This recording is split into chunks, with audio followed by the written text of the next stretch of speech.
Bom, continuando a equação de segundo grau, então, nós temos a, a fórmula, não, a equação em si, né, que ela é escrita da forma ax² mais bx mais c igual a zero, onde o a, o b e o c são valores reais e o a é diferente de zero. Temos aqui o que a gente chama de delta, mas é o nosso discriminante, né? Já falou sobre isso também no vídeo anterior, que é b² menos 4ac, né? 4 vezes a vezes c, e a fórmula para calcular a equação, qualquer equação de segundo grau, que é menos b mais ou menos raiz de delta sobre 2a, a vulga fórmula de Bhaskara. E nesse vídeo a gente vai falar um pouquinho do porquê desse discriminante, né? A gente viu anteriormente, vou colocar aqui uma chave, que esse discriminante, esse delta, ou ele é maior que zero. Toda vez que eu falo que um número é maior que zero, eu estou falando de um número positivo. Ou se eu falar que um número é positivo, eu entendo que ele é um número maior que zero. Ou esse número, ele é zero, então ou ele é maior que zero, ou ele é zero, ou ele é menor que zero. Então, a gente aqui sempre vai tomar a ideia da reta numérica, como zero, uma posição de origem, né? Como se eu tivesse aqui uma reta numérica, aqui está o meu zero, tudo que está à direita é positivo, tudo que está à esquerda é negativo. Tudo que é maior que zero é positivo, tudo que é menor que zero é negativo. É essa a ideia, tá? E aí a gente falou no vídeo anterior que quando eu tenho um delta maior que zero, eu tenho duas raízes e elas são diferentes. Quando eu tenho um delta igual a zero, eu tenho uma raiz, perdão, duas raízes e elas são iguais. Quando eu tenho um delta negativo, eu não tenho raiz, então eu não tenho solução para a minha equação. Então, a equação de segundo grau ou tem dois resultados diferentes, ou tem dois resultados iguais, ou não tem resultado. Muitas vezes, esses dois resultados iguais, muitas vezes aparece como um único resultado. Sim, você fez lá o seu x1, encontrou 2, resolveu o x2, nas x2 linhas, como queiram, encontrou o mesmo resultado, a solução não é 2 e 2, é só o 2. Mas eu entendo que esse 2 e esse 2 são raízes da equação e elas são iguais, tá bem? Então, só para justificar. E como eu entendo de uma maneira um pouco mais clara isso, por isso que eu quero trazer graficamente na equação, na verdade a gente trabalhando a ideia de função, o porquê isso acontece. Bom, quando eu olho graficamente uma equação de segundo grau, né, então aí trabalhando com a ideia de função, construindo o gráfico, acho que para facilitar a visualização, então a gente tem aqui o eixo X e o eixo Y está aqui na nossa horizontal, perdão, na nossa vertical. Mas como a gente vai ter a ideia da raiz, que é o nosso X, não precisa do eixo aqui para... Então, porque o eixo pode estar aqui, o eixo pode estar dentro da parábola, ou pode estar depois da parábola, e não importa. Vai cortar o eixo em algum lugar, mas não é esse o nosso foco agora. Então, o gráfico que é gerado a partir da função de segundo grau, né, então, tendo a equação de segundo grau como parâmetro, ela tem é uma parábola, é uma curva aqui, só que ela vai ter ou uma concavidade para cima ou uma concavidade para baixo. A gente vai retomar isso nos conceitos de função. Então, ou ela com cavidade para cima, ou com cavidade para baixo. Vou voltar aqui só para fazer um recorte.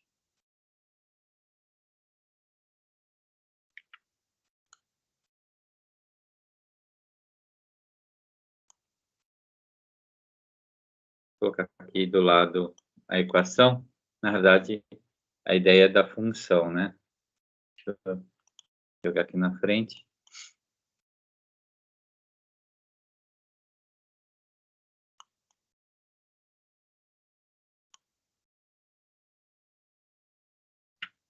Só que a gente vai ter a exclusão disso pensando na função, tá?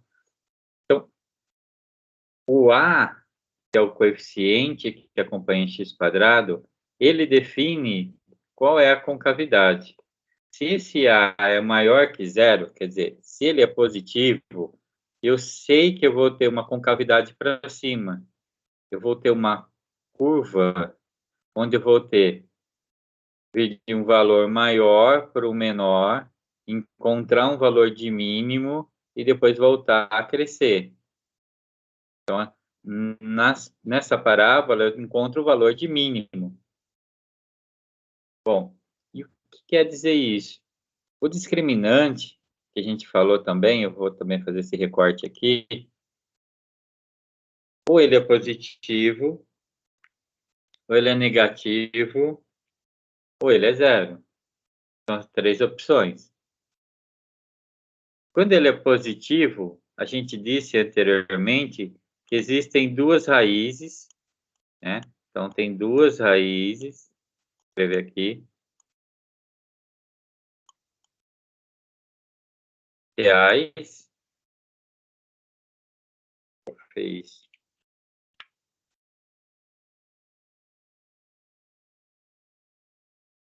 duas raízes, elas são reais, não são reais de realidade, são reais por serem valores reais, né? Estarem no conjunto dos números reais. E elas são diferentes. Como eu consigo observar isso? Graficamente, é isso que acontece. Toda vez que você pega uma equação de segundo grau, uma função de segundo grau, e você vai trabalhar os zeros da função, você vai encontrar uma curva, uma parábola, que vai cortar dois pontos no eixo x. Quando a gente calcula a raiz, ou os zeros da função, nós estamos encontrando aonde essa parábola vai cortar o eixo x. Aqui seria o meu x1 e aqui o meu x2, né? Ou vice-versa, aí tanto faz, né? Seja com linha, né? X linha, x2 linhas, ou x1, x2, não tem problema. Então, por isso que quando eu calculo o discriminante, eu encontro lá um valor positivo e já falo, ó, vai ter duas raízes reais e distintas, e diferentes. Porque quando eu fizer a curva, né, graficamente, eu vou encontrar dois pontos diferentes. A curva vai passar por dois pontos distintos. Bom, continuando, a ideia é a mesma agora para quando é igual a zero. Eu tenho também duas raízes reais, só que quando é igual a zero, eu vou fazer essa construção gráfica. Horrível aqui também de novo. Eu vou encontrar duas raízes também reais, só que elas vão ser iguais. Como eu sei que são iguais? Porque quando a curva faz, quando eu faço a curva, né, da parábola, ela vai passar tangente ao eixo x, então vai ter um único valor aqui, né, que vai ser o nosso x1, que vai ser o mesmo do x2, porque vai cortar um único ponto no eixo x. Então, nós falamos que existem duas raízes reais e elas são iguais, quer dizer, por isso que eu vou voltar naquele exemplo que eu falei anteriormente.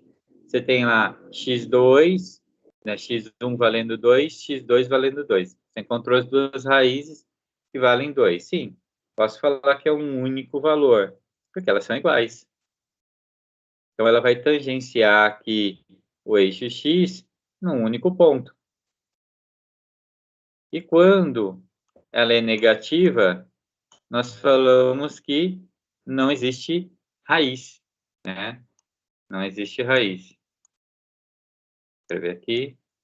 Não existe ou não existem, né? Porque a gente está fazendo a equação de segundo grau. Então, não existem raízes reais.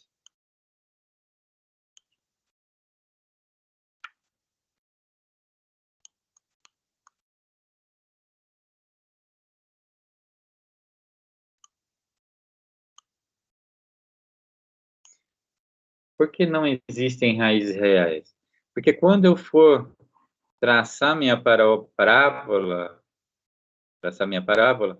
ela não vai encostar no eixo x. O que define uma raiz é o valor de x, né? Então, quando eu vou calcular a raiz da equação de segundo grau, ou lá eu vou encontrar o zero da função, né, da função de segundo grau, que são nada mais é do que a raiz também, é determinar o valor de x.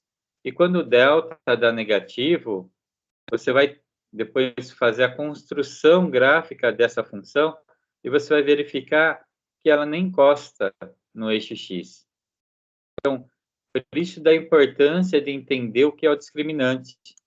Ele discrimina algumas coisas, né? A gente fica sempre na fala do delta, delta zero, delta positivo, delta negativo, mas o que é isso na realidade? Na realidade, é essa construção que a gente consegue agora visualmente ter uma ideia. Então, se eu tenho um delta positivo, quer dizer, um discriminante positivo maior que zero, eu encontro duas raízes. Eu vou usar a fórmula, calcular x1 e x2, e eles vão ser diferentes. Quando eu tenho um delta zero, quer dizer, um discriminante igual a zero, vou calcular a fórmula, e aí eu vou encontrar o x1 e o x2 exatamente iguais. E quando eu for calcular um delta zero, né, a gente fala que não precisa mais fazer a conta, não precisa usar a fórmula, porque vai dar uma raiz negativa. E a gente não tem raiz negativa no conjunto dos números reais. Logo, nós não temos um valor para x, porque a parábola não passa em x. Isso tudo vale para a concavidade para baixo. Se o A positivo que define a concavidade, se é positivo é para cima, quando o meu A é negativo, quer dizer, menor que zero, a concavidade é para baixo. E a diferença é essa, porque o conceito de discriminante vale igualmente para a concavidade para baixo, né? Só que na concavidade para baixo, a gente não faz estudo de mínimos, a gente faz estudo de máximos. Ela vai ser uma crescente, vai chegar num ponto de máximo e voltar a descer. Então, o que eu tenho simplesmente é a configuração de que tipo de concavidade eu vou ter a partir de A e, a partir do discriminante, como vai se comportar essa parábola. Vão ter duas raízes distintas, vão ter duas raízes iguais, ou não existirão raízes reais, tá bem? Bom, continuando aqui, só para visualizar, a gente também vai trabalhar um pouquinho mais sobre isso, numa construção gráfica de uma parábola, seja com concavidade para baixo ou concavidade para cima, a gente tem esses pontos, como eu disse, é o ponto de inflexão da curva, né? Ela vai chegar nesse ponto, vai trocar de posição. Então, ou ela é de máximo, ou ela é de mínimo. E a partir desse ponto também, paralelamente ao eixo Y, né, das ordenadas, eu vou ter o que a gente chama de eixo de simetria. Então, o que acontece de um lado, acontece do outro. Mas isso a gente vai voltar a conversar em outras aulas, ok?